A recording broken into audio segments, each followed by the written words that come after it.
We are back with you live once again on another Johnny Torch live broadcast. Broadcast number 227 today, 227. All right, so this is what we call a art stream. This is one of those old-fashioned art streams. We're going to color a page of Bullets Bourbon issue 8, which is going to be called Temptation Eyes. So let me be the last to wish you a very happy Thanksgiving. I hope you enjoyed your Thanksgiving, as I did. You know, we have a pretty small family. It really wasn't anything unusual, but as it stands, it was the typical enjoyable holiday, as it always is. Hopefully it was for you out there under the tyrannical restrictions of your governors. Some of you have it much worse than others. Honestly, I don't know. At this point, I'm thinking of packing up and going to South Dakota.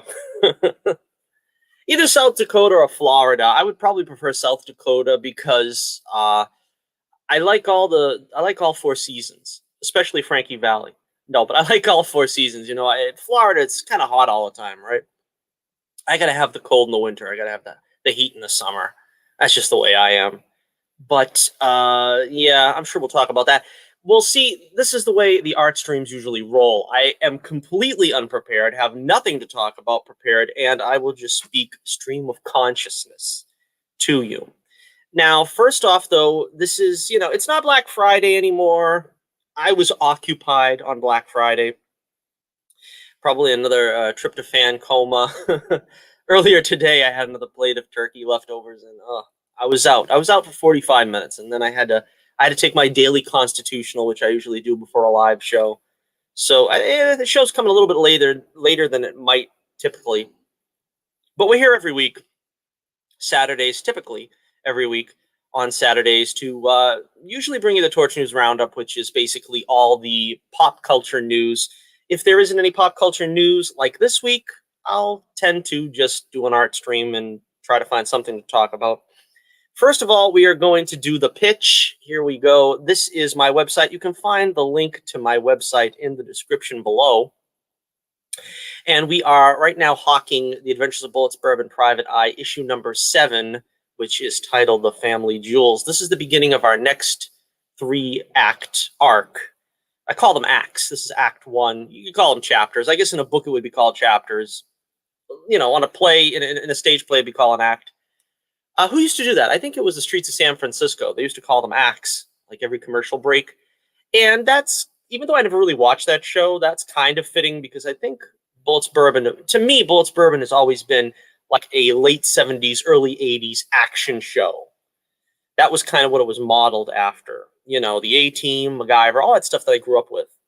And I kind of try to take that and make a comic book out of it. And so the acts are sort of the end of an issue is sort of like the commercial break. And you get like 3 issues is pretty much your, whatever, 15-minute action program of the 80s. In this fine adventure, we have Carrot Top, the main nemesis of Bullets Bourbon, our titular hero. He has gone back home to his father, Parsnip Top, who is the Don of a very powerful gang known as the Vegetable Garden Gang. You can see his gang on the left, and on the right is the Fruit Salad Mob, and they are going to war over a priceless antique artifact, which is the 10,000 carat carrot, which is what they're holding in the grip of both Carrot Top and Pencil Neck. We also introduce Veronica, who we've spoken about quite a bit in the series. She was actually talked about in the first issue. From there on, we've been building up this character of Veronica, who is sort of Carrot Top's put upon sort of, I don't want to call her Moll, because that suggests kind of she's his girlfriend, but she's sort of his operative that he will sort of loosen upon Bullets Bourbon in the course of this adventure. I hasten to add, this is an all-ages it's an all-ages story, though. And you can check out my website, and you will find the links in the description below for my website and for my Twitter page. You can see we have the sale of the century continuing to go on here. If you order now, I will guarantee you that they will be ready for your Christmas gift giving. They will be ready because I have a good selection of them already prepared in stock so that I can get them out to you well before Christmas, but you have to order now. We have 3 graphic novels, which is the complete first issue remaster. It's Always Something. That's a 32-page issue for only 7 buckaroos. We've got shipping costs. I just threw up a number in the air and just said $3. So I don't know how much it's going to cost me. If it costs me more than that, and it's coming out of my pocket. The second issue is Knock on Wood, which is a 40-page extravaganza, and that will be $8. And When the Night Comes, one of my favorites, which is the team-up of Pencil Neck and Carrot Top. Of course, Pencil Neck is introduced in the second two-part issue there, which is now in the graphic novel form, Knock on Wood. 60 pages for When the Night Comes, which is $10. And of course, we have the first issue in the next story arc, The Family Jewels, which is $5 for 20 pages. And you will see all the action, all the excitement, all built up to a glorious conclusion. We have also, I might as well check this out while we're here before we get into the actual art, but we've got a free preview page on the website where you can peruse about 3 different pages in the comic itself. I always wonder what pages to pick. I try to pick the ones that I think are going to be sort of representative of the story and that would hopefully induce anybody to want to continue reading. This is I was going to say round table, but not exactly a round table of Parsnip Top getting his men ready for a heist of the famous 10,000 carat carrot. We also introduce Pickle Puss's father there, Cucumber Puss. A lot of these guys don't have names. That, of course, is Tom Ado next to Carrot Top. He's the consigliere of the Vegetable Garden Gang family. A lot of Godfather jokes in this one, really. You could see Cucumber Puss over here putting the glass of water down, kind of like Rocco does for Don Vito. And, the in-jokes are what's fun. If you're going to really try to pick them out, that's part of the fun. All right, we see Veronica coming to meet Carrot Top once again after some time apart, and he's not in the best of moods. He never really is. And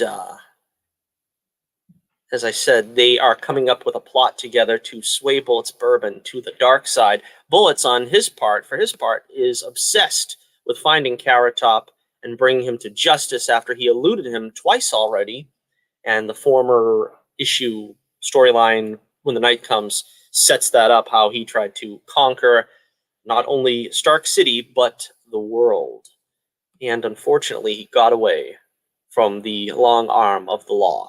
Here in the museum, the Stark City Museum of Antiquities, we see Bullets trying to stop the battle between the Fruit Salad Gang and the Vegetable Garden Gang.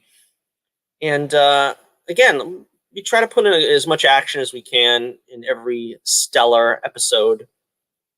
And we see some people taking some hits here, some injuries on both sides of the equation. So check that out. Check it out if you are interested. You can find the link in the description below.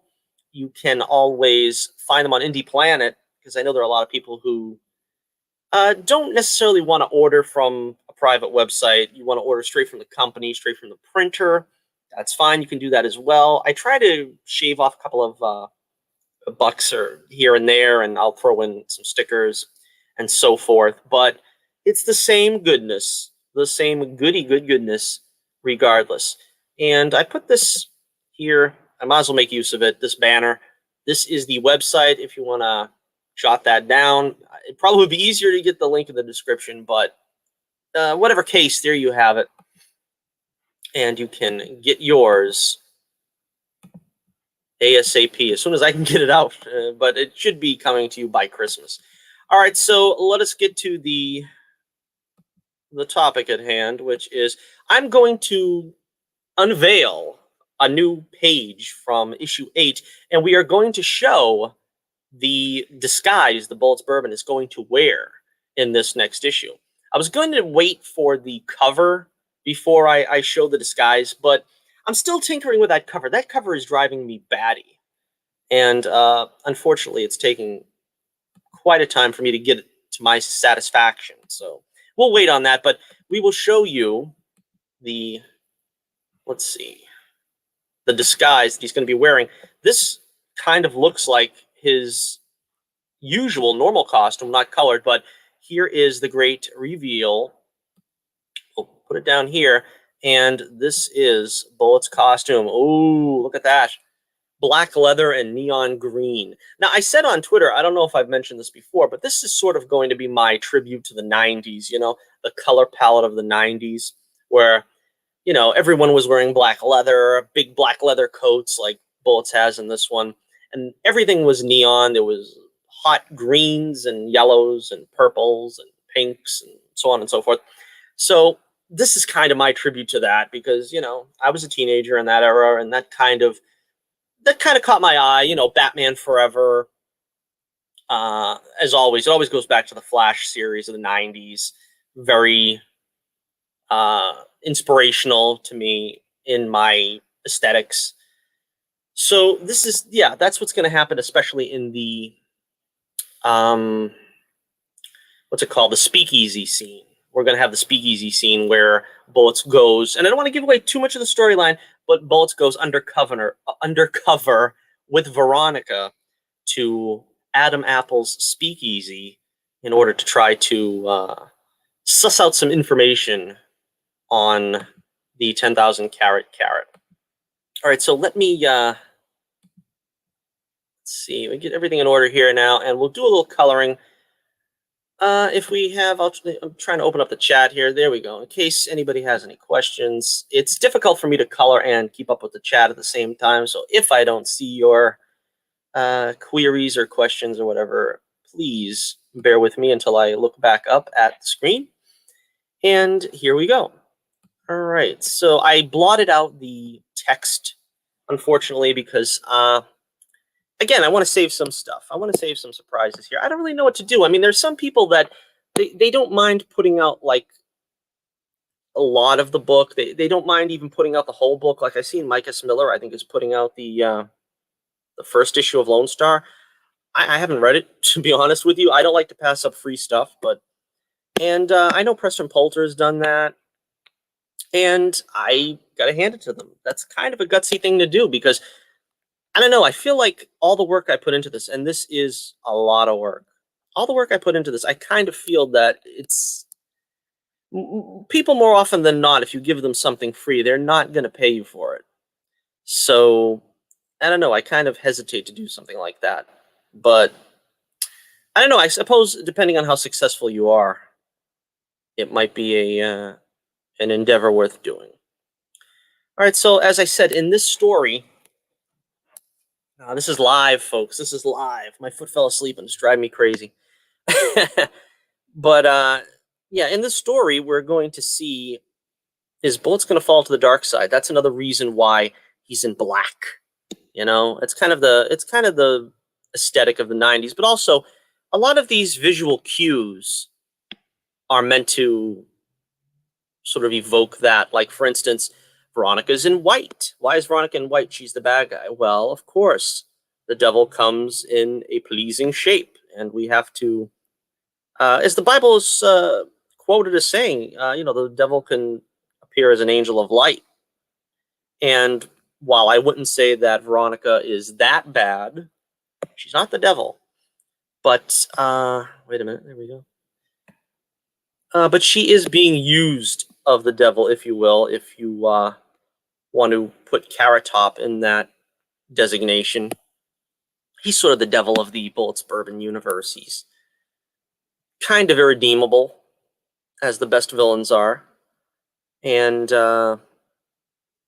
as far as Veronica's concerned, that's why I enjoy her as a character, is because she is, I wouldn't say she's irredeemable, but she's sort of out for herself. She's, like I said, she's put upon, she's been put in a very bad situation between making bad choices and having unfortunate events, I suppose, conspire against her, that she's in the employ of Carrot Top. So she's not really evil just of her own accord. She's sort of going along to get along, but she doesn't have any compunction over, what toes she steps on, so to speak, in order to get her way. Let's see, and of course, Bullets Bourbon is the most altruistic of heroes.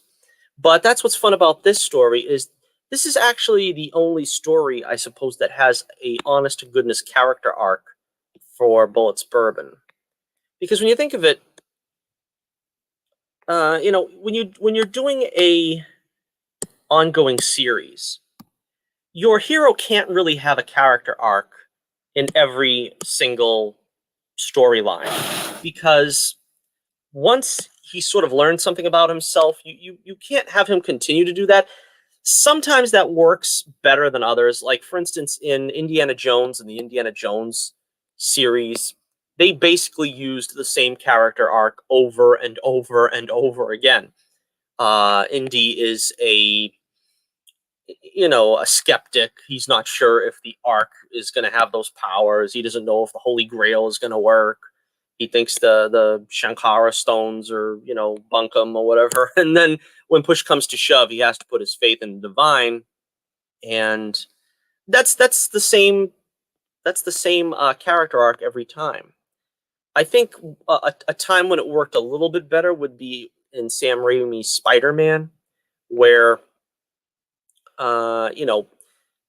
Peter, has to come to grips with great power comes great responsibility, which is the de facto Spider-Man story arc.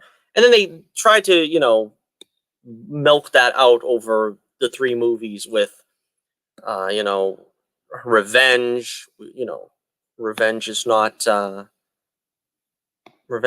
cool for a hero, and things like in the second movie, it was more you have to give up what you want in order to, serve the greater good. It's very Superman 2-ish. But that's what I mean. It's difficult to find something for your hero to continue to grow in. Basically, the best thing to do is just keep going on different storylines, different story arcs, but you don't have to make a continual character arc. And so I'm kind of pleased that this is pretty much the only character arc that Bullets goes through. And so, whoops, a little sloppy here. Get a little sloppy in my old age. Yeah. I wonder how sloppy I'll be when I'm 28. Yeah. So, how about that election, huh? Yeah, how about it? I know you don't want to hear about that, right? We've heard enough about that, but I am still maintaining, if you see me on Twitter, and I am constantly tweeting about this election. If you don't like that, I'll try to keep it a little less political here on the channel. But I'm sure the president is going to win this one. I still have no doubt about it. I am fairly certain that with a Supreme Court that is 5-4 conservative, with the legislature being on his side, I don't see him losing this appeal, which a lot of people are trying to treat this like it's an already a victory for Biden, where it really isn't. There's been nothing called except by the news networks, and they don't get to call it. They, the states have to be certified and all this stuff. So, I don't think this is anything really for us to be contemplating over. But, as I've said before, the president, President Trump, he needs to win this election. He definitely does, because the country is going downhill fast. You got places being closed down, businesses being closed down, restaurants especially hurting the worst. All these places that are small mom and pop places are going out of business. And it's all because this draconian, tyrannical governments, the governors of these different states, they're just pouring it on the working class. And they're not going to survive for long. And Trump's the only one that's going to pull them out of this, because we know for a fact that the government, the government takes power more than it gives power back. I wouldn't really put any stock in them relinquishing these powers that they've given themselves. And again, that's the way, tyrannical fascist governments take over. You just can't give the power to the politicians. The power is supposed to be with the people. And Trump has done more to deliver the power back to the people than any president has probably in, I don't know, a decade. Well, I meant a generation, but, I wasn't around that long yet. I'm still a very young man. All right, so, sometimes I just like to play around with the pencil here. This is, you could set it for brush or pencil. I usually set it for pencil because brush seems a little too sloppy. I like the precision of the pencil with the stylus. And I have a lot of trouble, like I said before, I have a lot of trouble with the collars. Like, that collar was supposed to be a flat collar, and I made it narrow. Oh, yeah. That's difficult, because then I got to go back over the pages, and I keep forgetting, what did I do? Did I make it flat? Did I make it narrow? Ugh. I hate to say it, but I haven't started my Christmas shopping yet. Ugh. Oh, boy. Oh, gee, dear. But, I don't know. I typically don't have any problems, shopping for people in the family. I gotta stand up. My foot is still sleeping. Alrighty. Let's see. So, let's see. All these different. No, see, that's what happens when you. See, here we go. There we go. There's so many different boxes and dialogue boxes and everything. Man. Takes me an hour to do stuff. All right, so yeah, the Christmas season. Going to be starting to decorate. I'm not one of these people that put up the tree before Thanksgiving. Now, that's a no-no. You celebrate Thanksgiving during November. You celebrate Christmas during December. That's just the way it is. I don't make the rules. That's just the way it is. But then again, I leave the tree up until the Epiphany, which is the 6th, I think. Yeah, I'm not Catholic, but that's kind of the way it's always been in our house, and that's the way I continue to do it. So there you go. I know it. I should have had a religious topic ready for you guys. The most recent thing I was talking about was on Twitter was annihilationism. I don't know. Would you care to hear me wax rhapsodic or whatever they say about annihilationism? Of course, annihilationism is the belief that there is no hell and there is no punishment in hell after death. Yeah, that's a cultic belief. And I could tell you why, because the most obvious, Jesus taught more about hell. Whoa, what's happening there? Whoa. Okay. For a minute there, I got scared. Jesus taught more about hell than he did about heaven, as a warning to us. And we really ought not take that for granted.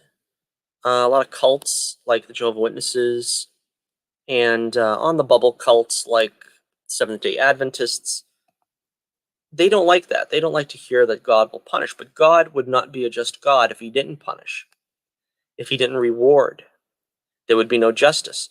So you can't just do whatever you want and then don't expect punishment from God, because who would think of, for example, Hitler killing 6 million Jews, ruining the lives, and ultimately killing millions more people over the wars and stuff, the battles in those wars. Where would the justice be if God did not punish him in hell? And again, a lot of times people think that hell, you know, hell exists outside of time. And I think that there is something to that, that heaven and hell exist in an eternal present. It's a perpetual present. So when we say someone's burning for all eternity in hell, to them, what is eternity? Is it a never-ending moment? In that case, there would not be a measure of time for someone to feel that they've been burning for all eternity. So again, there's a lot of questions that I don't think we'll ever have the answers to on this side of life. And, rightfully so. We're only finite creatures to try to understand these things a lot of time. It's just not within our capacity. One of the things that I always talk about when we talk about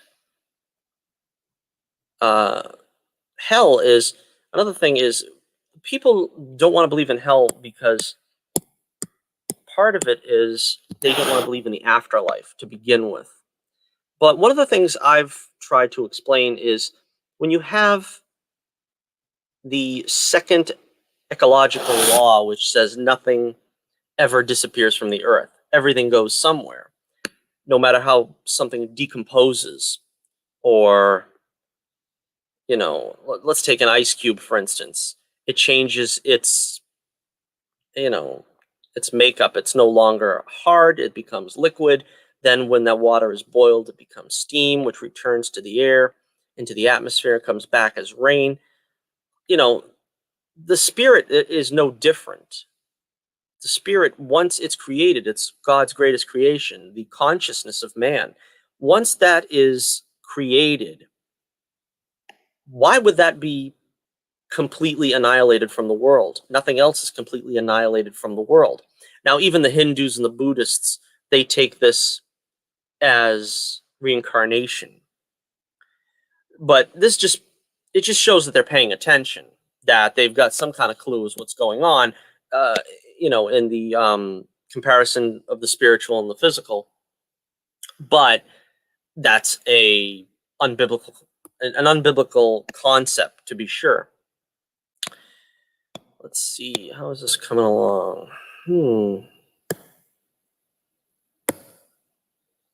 But yeah, that is I've spent a lot of hours debating Jehovah's Witnesses about annihilationism, and it is completely erroneous to fact. This is Bullets Bourbon's pad. That's what I call it. His office and living space, which gets quite a bit of screen time, so to speak, in this issue. And not only this issue, but I mean this storyline. This over here, the edge of his couch, you can see this kind of sort of wonky green color. But the idea of these colors, they're very dull and unappealing. That was kind of the idea, because one of the pitch lines I say is that Bullets Bourbon is a down on his luck private eye. And this was sort of course, the show was black and white, so, you really don't know what the color scheme was. But in sort of the Honeymooners, you remember how the apartment always had this sort of, very dull look, a very unappealing look, sort of, the walls looked like they were some kind of I always imagine them to be sort of a dull brown, like a beige color or something like that. I try to give that same kind of look for a Bullets apartment, where it doesn't really look like it's decorated all that nicely, that anybody would probably have tried to do something different to this place. Of course, Bullets is handing Veronica a paper here, and that is going to be their plans. That is going to be their plans for the evening. And again, I set this up as a 3-act thing, and a 3-act story.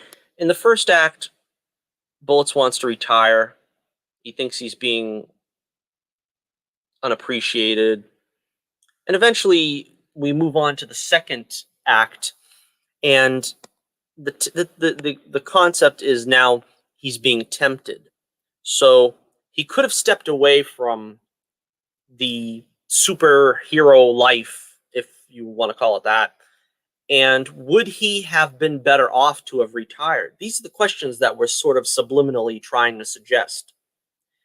And of course, he's not in it for the right reasons anymore. He just wants to bring Carrot Top to justice to sort of soothe his ego, to prove that he's the real deal. Because so far it seems like nobody's paid attention to him.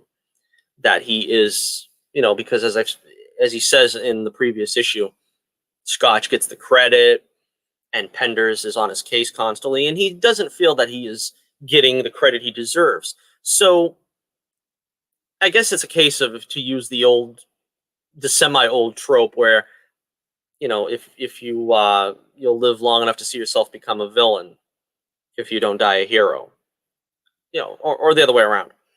It's kind of the way it is here. Now, had he retired when he said he was going to retire, or if he was trying to get Carrot Top for the right reasons, would he be opening himself up now to the temptation?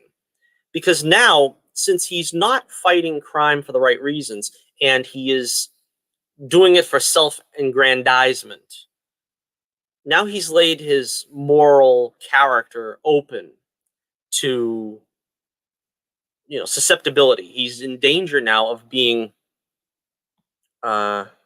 swayed by this pretty face, and she is going to try to turn him to the dark side. And it's not really that difficult when you're in a morally ambiguous place. That's kind of something she teaches him, where she's like, I'm not a bad guy, but I do what I've got to do for me. And that is kind of the wrong message that Bullets needs to hear right now when he's morally compromised like this, where he wants only for himself and he's trying to make a name for himself, and he doesn't really care what he does and what lines he crosses. Of course, there's some lines he won't cross. He's still not a killer or anything, but the idea is doing the right thing for the wrong reason, becoming an anti-hero. That's something that happened a lot in 90s comics as well.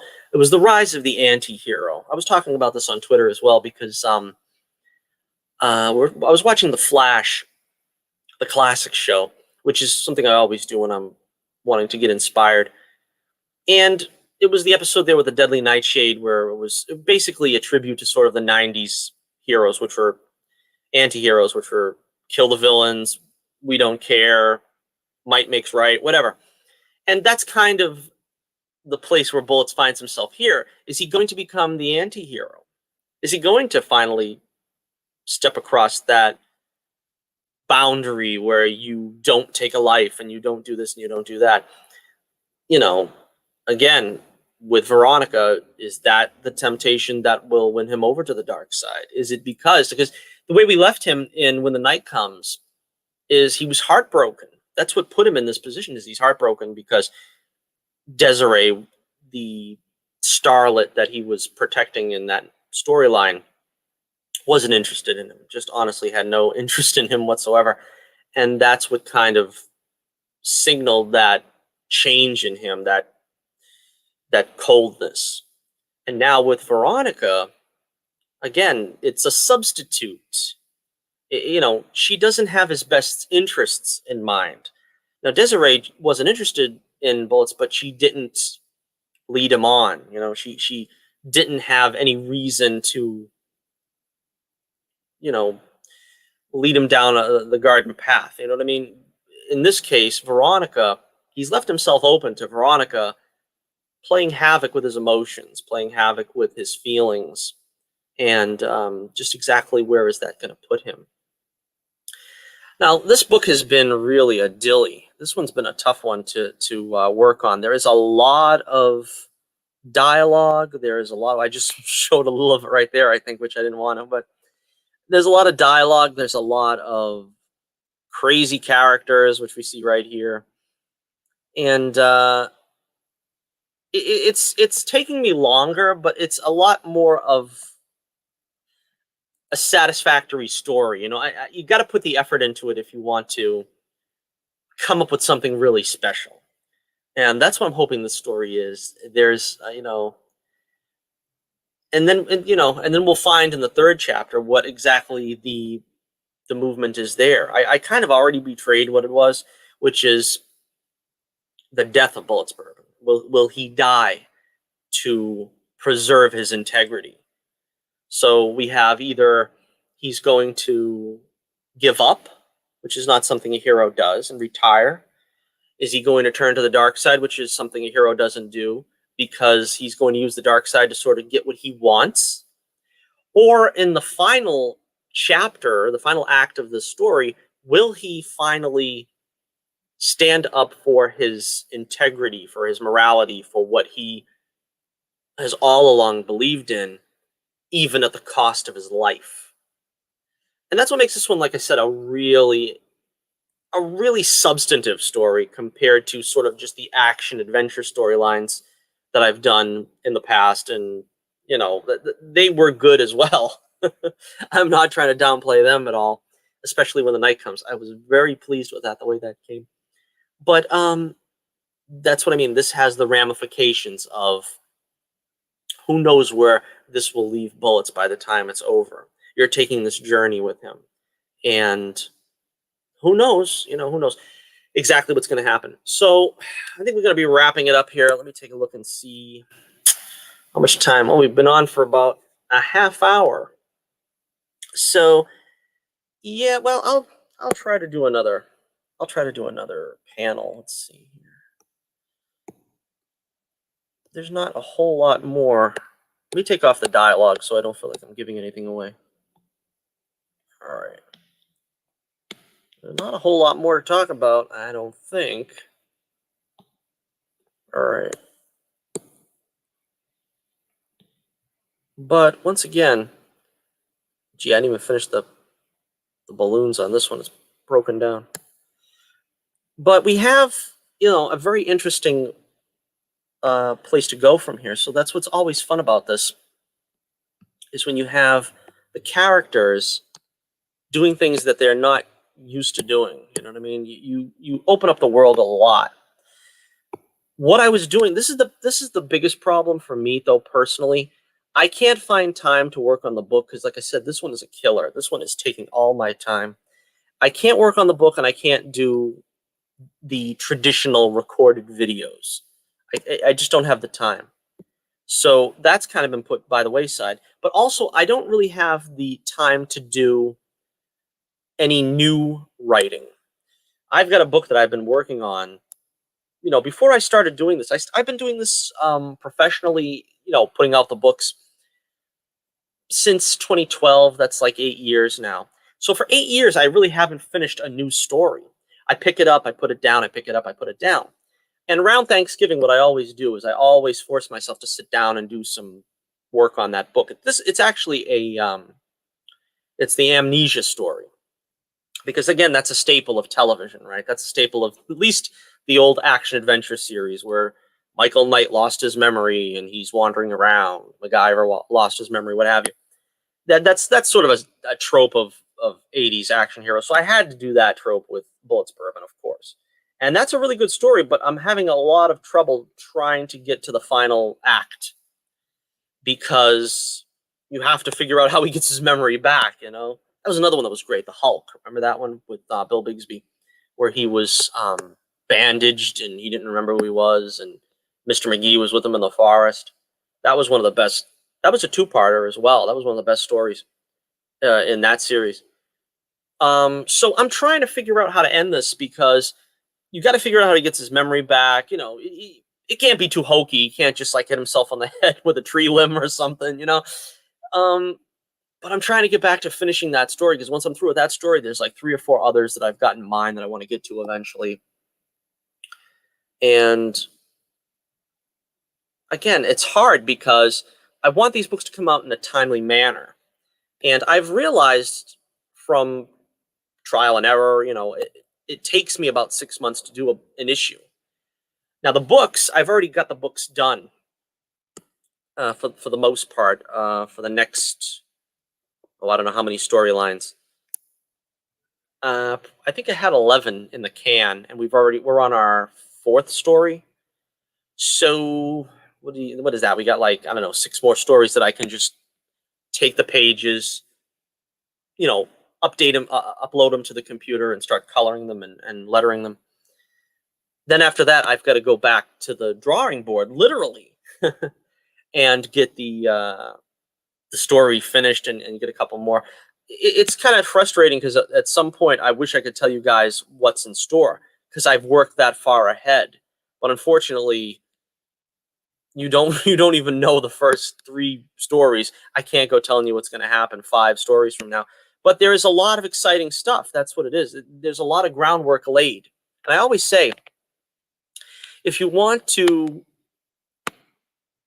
to help yourself, not only yourself, but you're really going to do right by your readers, but sit down and work the world out first. Work out the universe first of what you're trying to do. That's what I did. And I did that for like 10 years. And that's kind of the benefit of being a writer or a cartoonist or whatever. You've got a certain number of years to be a baseball player, to be maybe even an actor. You have to be a certain age to play certain roles. When it comes to art, all you have to do is just keep practicing. The better you get, the more you practice, the better you'll get. The better you get, the better you'll be. And when you're ready for the big time, the ready, the work that you've put in has paid off. So that's what I say. Don't worry too much about getting in the practice, because I managed to put together a whole universe now that I know where these characters are going to be. And I can drop hints like I did about Veronica in the first issue. She wasn't going to show up until the 7th issue, and I already knew what I was going to do with her. Same thing with Parsnip Top. He's mentioned pretty much in every story Carrot Top is in. But you wouldn't really know that you wouldn't think that he's going to be a character in the stories unless you're, very astute. And so that's kind of what I believe. You have to lay the groundwork. You have to plant seeds. That's the way I put it. Plant seeds. Make sure that you got stuff that you can pull out later on when it's grown, when it comes to fruition. Then you can pay off those storylines. And like I said, you don't have to truly be committed to them either. You can plant some seeds, see if they get a good response, see if you don't change your mind about them and maybe go a different way, but you still kind of have some idea what you could do with a storyline. Like I could have gone any number of ways with Veronica.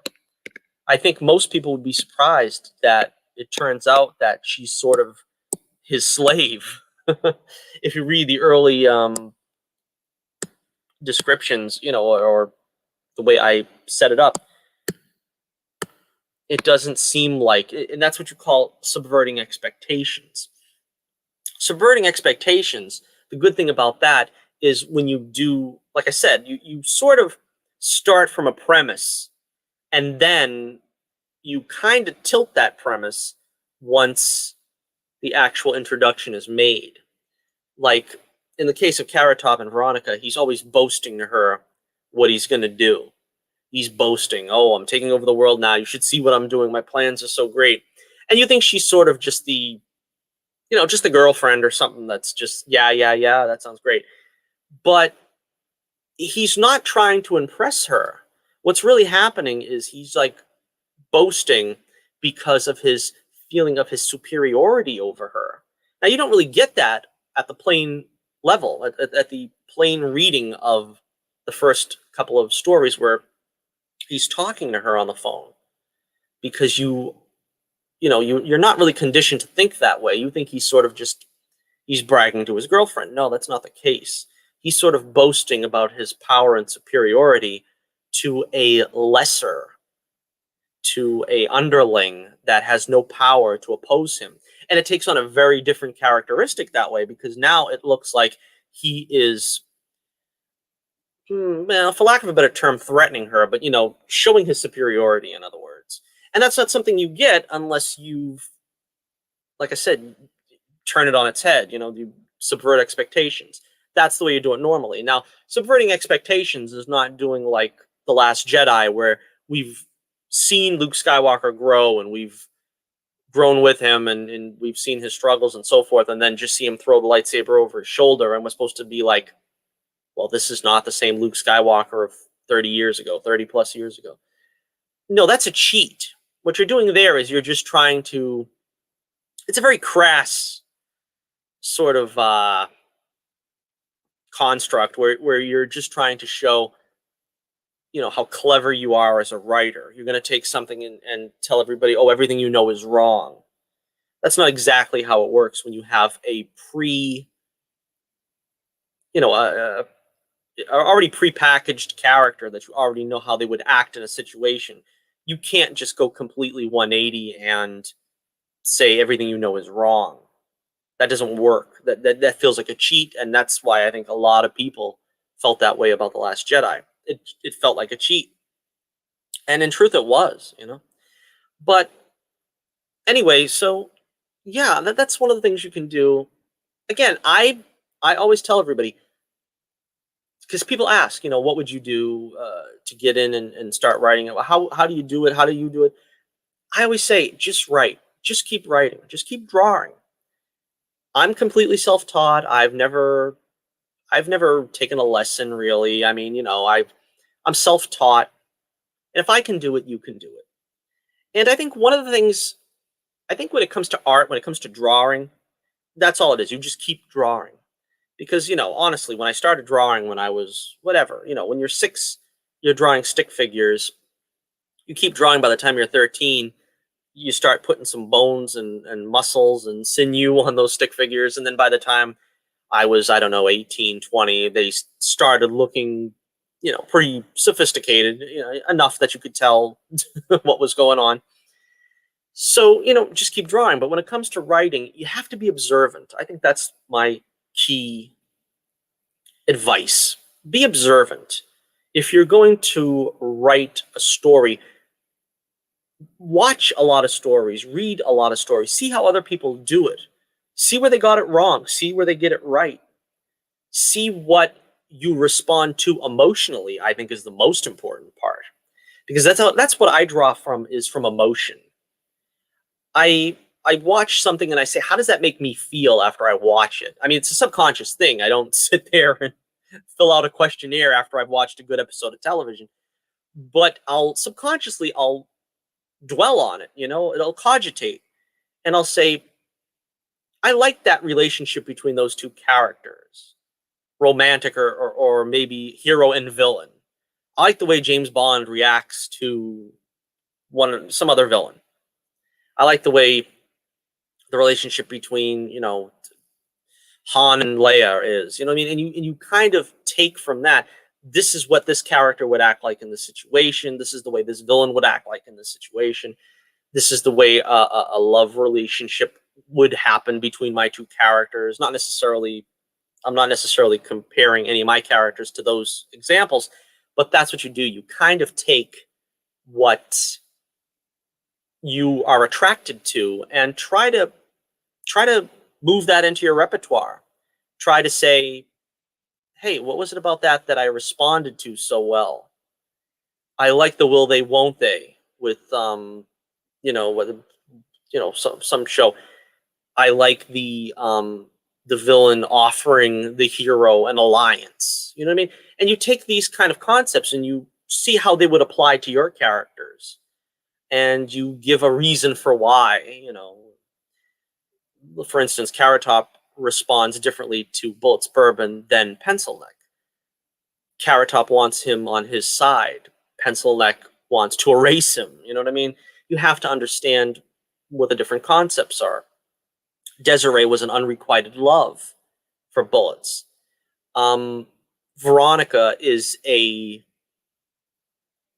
don't want to say a malignant influence, but she's a bad girl. So she's obviously going to react that way towards him, where Desiree was a good girl. You know what I mean? So you have to kind of see where it goes from what you're trying to say, what you're trying to do, and whatever your inspiration was. I take it a lot from 80s television. I always say George Lucas basically took his inspirations from the serials, the cliffhangers from when he was a kid, that he saw on Saturday morning television back in the 50s.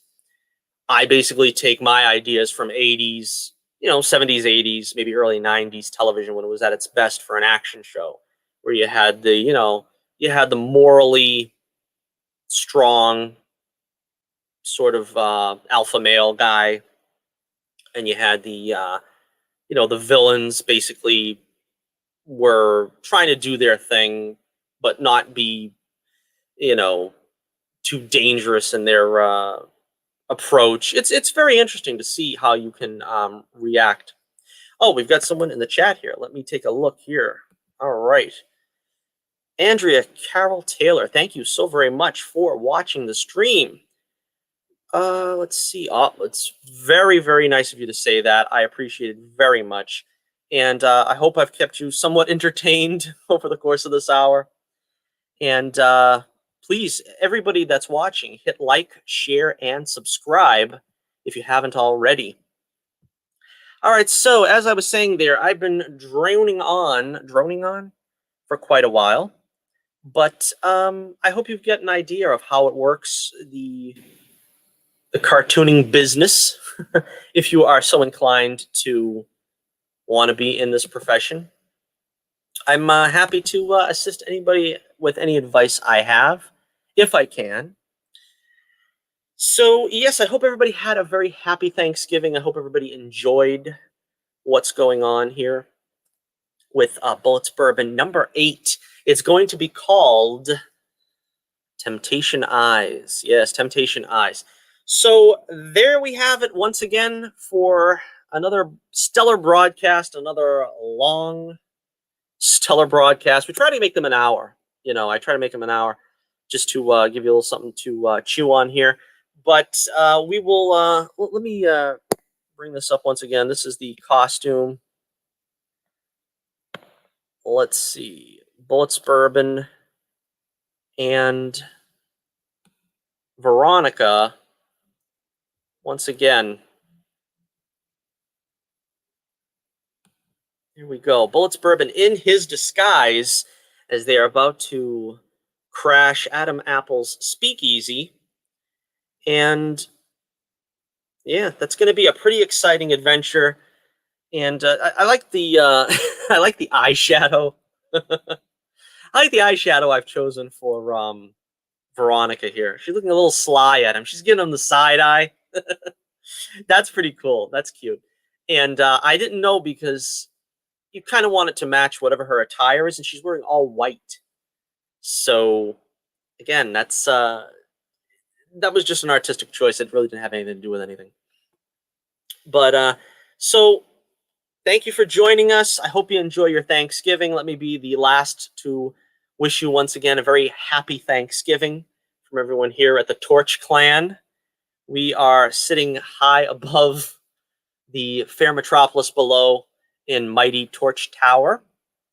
And yeah, please hit like, share, and subscribe. We'd like to get to 150 subs by the end of the year, which is rapidly approaching. And once again, make sure that you tune in every Saturday. As far as I know, I think I've got Saturdays open. I'm not sure exactly what's going to happen, but I've got a lot of stuff going on during the Christmas season. I don't do as much streaming. I don't do as many shows when it comes in conflict to, all the stuff that you have to do for Christmas with the shopping and the decorating. And I have both my sister's birthdays in December. So again, I can't promise every Saturday, but stay tuned. Check us out on Twitter. That's a good way to find out where I am and what I'll be doing, because I'll usually announce my broadcasts on Twitter. Make sure, like I said, you get the word around to those of you who are not in the know, to pass around the link and let everyone know that the Johnnie Torch program is here to stay. And so, once again, happy Thanksgiving, and until next we meet, this is Johnnie Torch reminding you once again, keep the flame burning brightly, and I'll be with you again real soon.